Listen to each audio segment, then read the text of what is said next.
मारो इसे और मारो इसे, ये इसी लायक है। अरे मारो यार।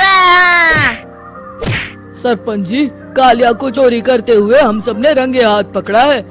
अब इसे गांव से बाहर निकाल देने में ही हम सबकी भलाई है। तो देर किस बात की है, अभी इसे धक्के मार के इस गांव के बाहर का रास्ता दिखा दो। अरे सरपंच जी, ऐसा मत करिए, मुझे एक मौका और दीजिए, मैं दोबारा कभी चोरी नहीं करूंगा। लेकिन गांव वाले उसकी एक नहीं सुनते और उसे मार मार के गांव की सीमा के बाहर निकाल देते हैं। मेरी कमर दर्द के मारे मेरी जान निकली जा रही है। कम वक्तों ने जम के धुलाई की है मेरी। अरे भगवान करे इनके गांव में भूचाल आ जाए, धरती फट जाए और सब गांव वाले उसमें समा जाए। चलते चलते कालिया जंगल में पहुंच जाता है। उसे वहाँ एक प्रयोगशाला दिखाई देती है। अरे इस जंगल में ये अजीब सा दिखने वाला घर किसने बनाया है, चल कर देखना पड़ेगा। कालिया प्रयोगशाला के पास चला जाता है। दो वैज्ञानिक प्रयोगशाला में बातें कर रहे होते हैं। बधाई हो डॉक्टर चमन, आखिरकार हम दोनों ने मिलकर एक ऐसी घड़ी का आविष्कार कर लिया है जिसे पहनकर कोई भी इंसान गायब हो सकता है। हाँ हाँ, तुमने बिल्कुल सही कहा डॉक्टर जर्माटो। अब कल सुबह ही हम इस जंगल से निकल जाएंगे, लेकिन उससे पहले आज रात के खाने का बंदोबस्त करते हैं। हाँ, मुझे तो बड़ी जोरों से भूख लगी है, चलो चलते हैं। दोनों वैज्ञानिक वहाँ से चले जाते हैं। उनके जाते ही कालिया प्रयोगशाला में दाखिल होता है। अच्छा, तो ये बात है। कालिया बड़े से कांच के अंदर रखी घड़ी को बाहर निकाल लेता है और अपनी कलाई पर बांध लेता है। फिर घड़ी में लगा बटन दबा देता है। कालिया को एक जोरदार झटका लगता है।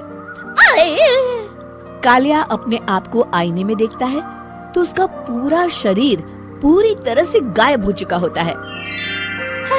अब तो जो चाहे वो कर सकता हूँ। सबसे पहले मैं उन सभी को सबक सिखाऊंगा। गांव वालों, मैं आ रहा हूँ।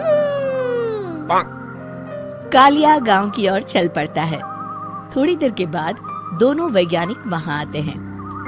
अरे ये क्या, लगता है कोई हमारी घड़ी चुरा कर ले गया है। ये देखो पैरों के निशान। अब क्या होगा, अगर वो घड़ी किसी गलत हाथों में पड़ गई तो अनर्थ हो जाएगा।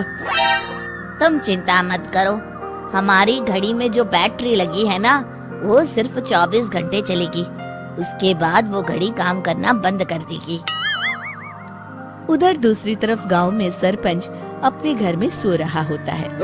तभी एक आहट से उसकी नींद खुल जाती है।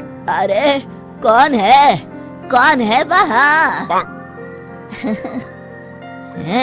बड़े मजे से सो रहा है, आज मैं तुझे नहीं छोड़ूंगा।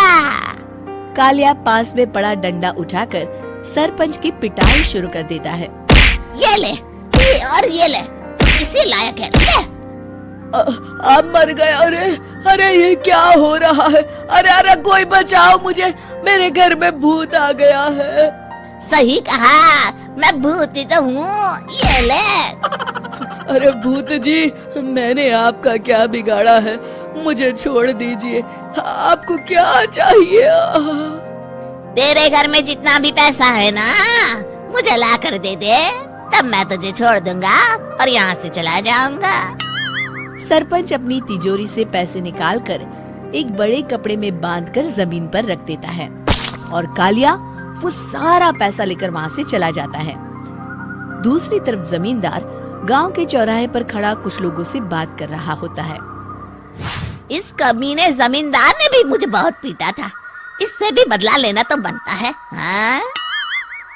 जमींदार अचानक अपने आप को चांटे मारने लगता है।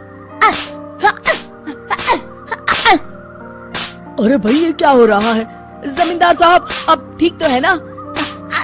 अरे मुझे नहीं पता भाई।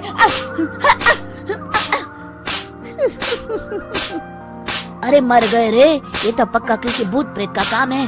जमींदार के अंदर कोई भूत आ गया है, इससे पहले कि ये हमारे अंदर आ जाए। मनोहर भाई, अपनी जान बचानी है तो भागो यहाँ से। ये क्या? अरे बाप रे बाप, मुझे तो भूतों से बड़ा डर लगता है। मैं तो चला यहाँ से। अगली सुबह इस घटना से पूरे गांव में दहशत फैल जाती है। सभी गांव वाले आपस में बात करने लगते हैं। अरे भाई, पता नहीं कहाँ से हमारे गांव में एक भूत आ गया है। उसने कल रात को सरपंच और जमींदार की खूब पिटाई की और उनके सारे पैसे भी लेकर चला गया। हाँ भाई हाँ, ये भूत तो मुझे बड़ा अजीब लगता है। मेरी समझ में नहीं आता कि भूत उन पैसों का करेगा क्या। अरे तेल में पकोड़े बना के तलेगा बेवकूफ। इस बात की चिंता करके कहीं वो भूत हमारे घर में ना आ जाए। तुम बिल्कुल सही कह रहे हो आर्या, मैं भी इसी बात से घबरा रहा हूँ। अच्छा, अब मैं अपने घर जा रहा हूँ। तुम सब भी अपने अपने घर चले जाओ। उस भूत का कोई भरोसा नहीं है। हाँ। तीनों वहाँ से चले जाते हैं। दूसरी तरफ कालिया सारे पैसों को एक खंडर में छुपा देता है। इतने सारे रुपए तो मैंने अपनी पूरी जिंदगी में एक साथ कभी नहीं देखे। इस तरह कुछ दिनों में मैं अमीर बन जाऊंगा। आज मैं उस मोटे बब्बन को अपना शिकार बनाऊंगा। सुना है दहेज में बहुत सारे पैसे और गहने मिले हैं उसे। रात होते ही कालिया बब्बन के घर में घुस जाता है। हाँ, मिल गई तिजोरी। अब जल्दी से इसे खोलकर सारे पैसे निकाल लेता हूँ। अरे खुल जा, खुल जा। खुल गई। कालिया पैसे थैले में भर ही रहा था कि तभी बब्बन उसके बगल में आकर खड़ा हो जाता है। भाई क्या कर रहा है? हाँ? अरे हट।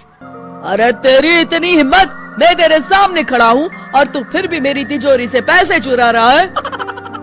अरे मैं तो गायब हूँ, तू मुझे कैसे देख रहा है? कालिया अपनी घड़ी को देखता है। अरे इसे क्या हो गया है? हाय, लगता है बैटरी खत्म हो गई। अच्छा, तो आज मैं तेरी बैटरी अच्छे से चार्ज कर देता हूँ। अरे भाग्यवान, जरा मेरा डंडा तो लाना। ये मोटा मुझे नहीं छोड़ेगा। अरे भागो। कालिया भागकर घर के बाहर जाता है। बाहर सभी गांव वाले हाथ में डंडा लिए खड़े होते हैं। अच्छा, तो तू वो भूत है? मुझे माफ कर दीजिए सरपंच जी, मैं आपके और जमींदार जी के सारे पैसे लौटा दूंगा और आज ही हमेशा के लिए ये गांव छोड़कर चला जाऊंगा। शिक्षा, बुराई ज्यादा दिन की मेहमान नहीं होती, एक दिन उसका अंत हो ही जाता है।